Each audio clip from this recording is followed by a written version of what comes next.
So it's December 6th today, and what movie is coming up very soon that I'm pretty sure the whole world is excited about? Star Wars. If you guess Star Wars, you got it right. So Star Wars is a huge hit with basically everyone, and anyone who says they don't like Star Wars, they haven't seen Star Wars. That is a fact of life. Fact of life.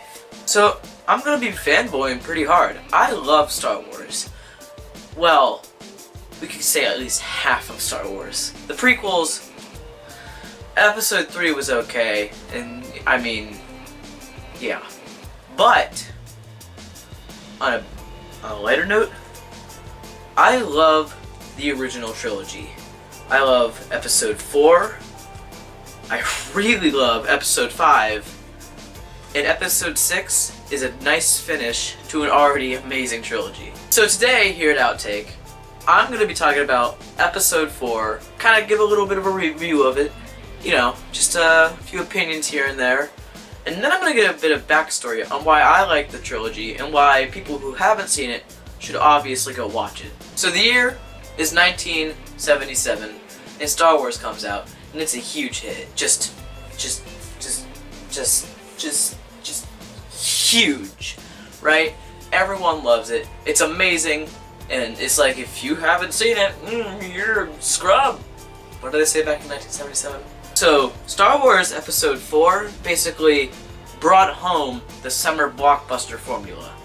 Because, honestly, I don't think we would have as many summer blockbusters as we had today if it wasn't for Star Wars. So back in 1977, it wasn't called Star Wars Episode 4, A New Hope. That wasn't, introduced later until much later, like 3 years. The story of Star Wars is there's two teams fighting, the light side, the dark side, the rebels, the empire, And if you watch the movie, it gives you a whole summary of how they got there, and they're basically in a civil war over the control or whatever. I swear I know a lot more. I'm just trying to give, a little summary to just start this off, The movie starts off, rebel ship, running away from the bad guys. Bad guys are like, and they take the rebel ship, and oh no, captured, what are we gonna do? And so, two droids, after a woman named Princess Leia sends them down, says, "Well, look for Obi-Wan Kenobi," and that basically kickstarts the whole event. The droids find a kid named Luke Skywalker. He knows a guy named Ben Kenobi, who in turn is, spoiler alert, is Obi-Wan Kenobi. And it basically starts off the whole movie. So, I'm gonna go into other plot details that are down the road in the film, but for now, let's just make that our basic premise of the movie. So let's talk about some amazing effects for the time. I think the main focus of the movie here, I think something everyone can agree on looks good, even to this day, even though it's a bit dated, but it still looks good, is obviously the space battles. Anytime there is anything involving space, unless you're watching the special editions, which if you can find them, I don't know how you would find the original versions, but if you are watching the special editions, there's going to be some 3D CGI that was added into the mix that George Lucas did, and no one really, sometimes it's okay, but other times it's like, come on, man, really, come on. Obviously, the most thrilling part of the movie is the Death Star trench run. Anyone likes the Death Star trench run.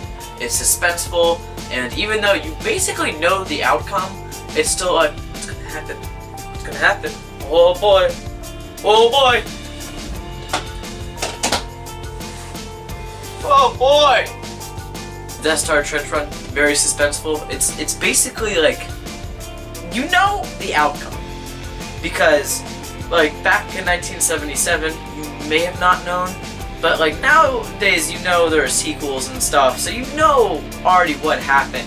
But watching it, I still get tense. It's still fun to watch it and be like, he's gonna do it.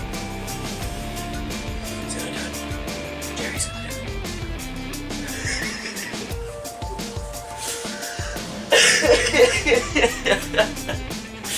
What all? The movie is amazing. I still love the movie. It's obviously it's a bit dated, but the reason it's like held up so well is it's the quintessential coming of age story where he's gotta learn how to take responsibility and make up for his actions. I think that's the biggest selling point on the first Star Wars. Now everyone loves The Empire Strikes Back. Well, I would assume a lot of people anyway love The Empire Strikes Back more than the first one. But that's just because it's a better movie. But like if you want the quintessential coming of age story, I believe the first Star Wars is what you're looking for. Yeah, it's a sci-fi fantasy movie, but I mean, it takes just a farm boy who really doesn't know anything, and he has thrown into this giant war, and suddenly it's his problem now. Alright, so I've already kind of given quite a bit of perspective on what I think of Star Wars. I think it's amazing, wonderful.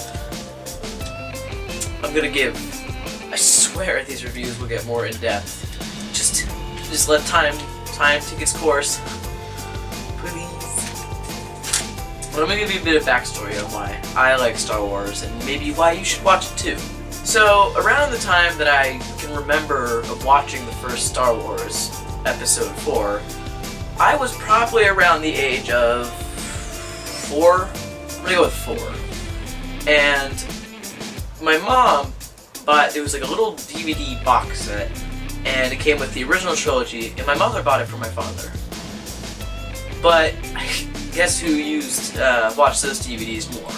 Ever since then, Star Wars has kind of just been like everything. It's the quintessential movie series to me.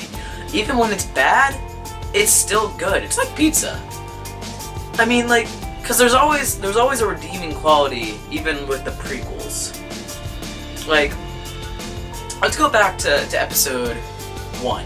Yeah, the movie was bad and it had Jar Jar Binks, but it's still, the lightsaber fights were awesome, you know? And that's what made the movie. It was the lightsaber fights. You can watch Episode 1, and yeah, the movie's bad, but it's fun to make fun of. No, like the prequels were just, they're not great. I like Episode 3, it's alright. I still think I can watch those movies other over bad movies. Like, they're not, yeah, they're bad, but they're funny bad. And I remember I was watching Attack of the Clones with my brother. Hayden Christensen's bad, but it's fun to laugh at. I mean, he's just a funny dude. I guess the main consensus of Star Wars is go watch it. Go watch the first one. It's awesome. And I'm so excited for The Force Awakens, and I'm sure like just tons of other people are too. I know like 2 teachers at my school, they're excited for Star Wars. Like a theory, if a teacher can enjoy something like Star Wars, you can enjoy Star Wars too. So I'm not saying to go out and buy the complete saga, but at least go buy the original trilogy, or maybe just The Empire Strikes Back. Whatever your cup of tea is. Because you gotta give one of these movies a chance. Because I'm sure once you like one, you're gonna want to watch the rest. They're amazing movies. Like I said, even the prequels, even though they're kind of a runny dumb, there's still some light to be had there. So I have a few announcements to make before the end of this video. OutTake has an official Twitter. Go check that out. You'll get updates on when we're gonna release videos, just opinions on different things. Just go check that out. So, just part of the announcements, our next review will be on The Empire Strikes Back, and trust me, this is the one I've been waiting for. I wanted to just dabble in Episode 4, because everyone knows what the first Star Wars is like. Anyone knows what the first Star Wars is like. But I want to give like a really in-depth opinion on what I think of The Empire Strikes Back, because that's personally one of my favorite movies of all time. So, just stay tuned for that. That'll be coming next Thursday, Friday, whatever. And, stick around. More good stuff coming your way. But grab your nuts